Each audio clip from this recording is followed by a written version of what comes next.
Mga ka-Diner Street, na tayo order karon na overload beef burger o chicken burger. Tara, ubani ko ninyo sa paglutoan. Ang among overload na burger di ay di lang overloaded sa kalami, overloaded po ni sa toppings. Ang among overload na beef sa presyo na 105, adunay pinakalamian na mo na 100% pure beef, egg, beef ham o cheese. Then haani coleslaw o sweet pickles.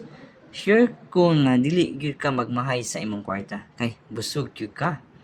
Ang amo pod na chicken overload sa presyo na 100 pesos kay aduna nay homemade chicken patty, egg, beef ham o cheese. Dayon apilan pa gyud sa lamian na coleslaw o sweet pickles. Oh, tanawon ninyo ka-diners oh. Naku, sold na gyud imong panihapon ani. Guys, among burger kay homemade ni siya ug sure good me na ma-enjoy, ma-experience nimo ang burger na imong ginapangita sa imong panlasa. Nagaluto pod mi og fried taco na ginabalik-balikan gyud diri sa Barangay Pampanga. Kabalo ba mo na overloaded kaayo ang sulod ani na taco? Aduna ni giluto og templado na beef toppings plus melted cheese og lamian na cabbage. Then partneran pa gyud nimo sa among homemade na hot sauce. Naku, sure good ko na magbalik-balik yung ka.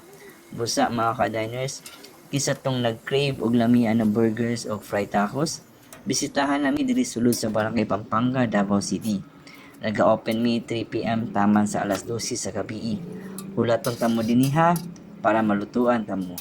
Salamat!